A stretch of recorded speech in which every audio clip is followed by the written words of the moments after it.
दिल्ली में वक्फ संशोधन बिल को लेकर भी राजनीति तेज है और अब कल दोपहर 12 बजे लोकसभा में वक्फ का संशोधन बिल पेश किया जाएगा। लगभग 8 घंटे तक इस बिल पर लोकसभा में चर्चा होगी। विपक्ष ये कह रहा है कि सरकार सब कुछ नियंत्रण में लेना चाहती है और पूरा का पूरा विपक्ष इस बिल के विरोध में खड़ा दिखाई दे रहा है, जबकि सरकार कह रही है कि विपक्ष लोगों को इस मुद्दे पर गुमराह कर रही है। एक रिपोर्ट दिखाते हैं।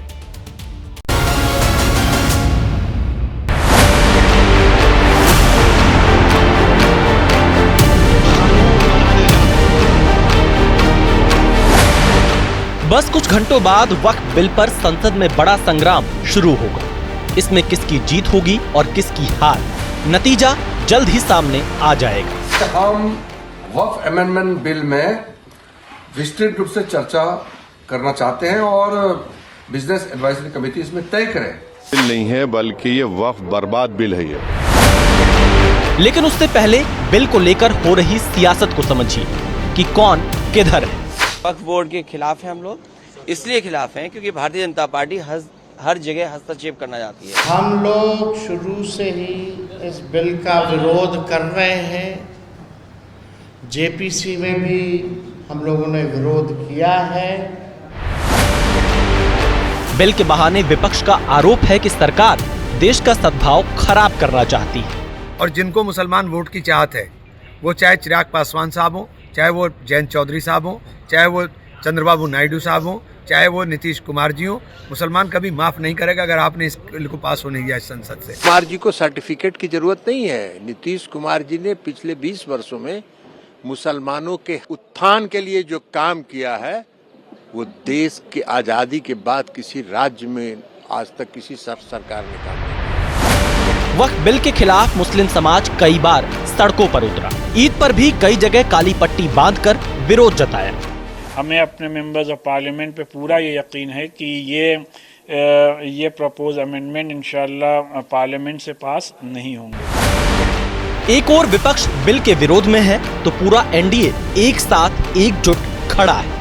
ये जरूर हम लोग की तरफ से है कि भाई रिट्रोस्पेक्टिव नहीं हो। अगर पास्ट में कोई बात है तो उसको उस पर कोई आंच नहीं आए। पारित करने के पक्ष में आप लोग? बिल्कुल मैं पक्ष। एनडीए के सहयोगी और केंद्र में मंत्री रामदास अठावले ने कहा कि बिल मुसलमानों के हक में और अपोजिशन ही मुसलमान का विरोध कर रहे हैं। ये मतलब एंटी मुसलमान है, ऐसा उनके ऊपर हमारा आरोप है और मुसलमानों के फायदे के अगर ये बिल है। वक्फ बिल पर हो रही राजनीति के बीच वक्फ पर बनी जेपीसी के चेयरमैन का बयान भी सामने आया।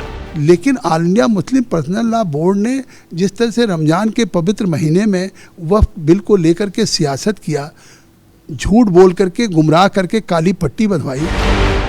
वक्फ बिल पर हो रही सियासत के बीच अल्पसंख्यक एवं संसदीय मामलों के मंत्री किरेन रिजिजू ने भी बड़ा बयान दिया है।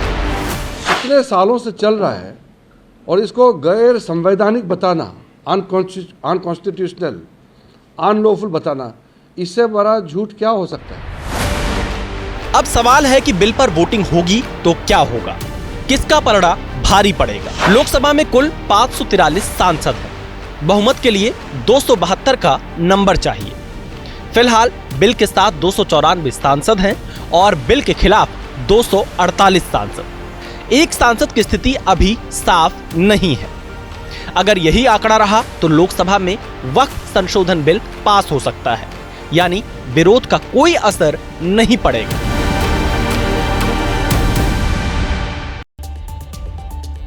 आइए समझते हैं वक्फ संशोधन बिल को लेकर अब तक क्या हुआ है, इसकी टाइमलाइन अब तक पूरी क्या रही है। 8 अगस्त 2024 को पहली बार लोकसभा में पेश हुआ। 8 अगस्त 2024 को ही इसे जेपीसी को भेज दिया गया और 30 जनवरी 2025 को जेपीसी रिपोर्ट स्पीकर को सौंपी गई और फिर 13 फरवरी 2025 को जेपीसी रिपोर्ट संसद में पेश की गई। अब कुछ घंटों बाद यानी कल दोपहर 12 बजे लोकसभा में बिल को एक बार फिर से पेश किया जाएगा। अब सवाल है कि बिल के पक्ष और विरोध में कौन कौन है, ये भी आपको हम एक एक करके बता देते हैं। टीवी स्क्रीन के दोनों तरफ आप पक्ष और विपक्ष को देख सकते हैं। वक्फ बिल के साथ कौन कौन से राजनीतिक दल खड़े हैं, पहले वो आपको बताते हैं। BJP, JDU, TDP, Jana Sena party, Shinde की शिवसेना, अजित पवार की एनसीपी, जीतन राम मांझी की पार्टी हम, चिराग पासवान की एलजेपी रामविलास, जेडीएस, आरएलडी, अपना दल एस, ये सभी वक्फ बिल के समर्थन में दिखाई दे रहे हैं। और वक्फ बिल के खिलाफ जो पार्टियां हैं उसमें Congress, Samajwadi Party, TMC, DMK, NCP Sharad Pawar का गुट, आरजेडी असदुद्दीन ओवैसी की AIMIM, CPM, CPI, YSR Congress और बीजेडी। तो साफ तौर से आपने देखा कि किस तरह से दो अलग अलग यहां पर साफ पक्ष और विपक्ष दिखाई दे रहा है।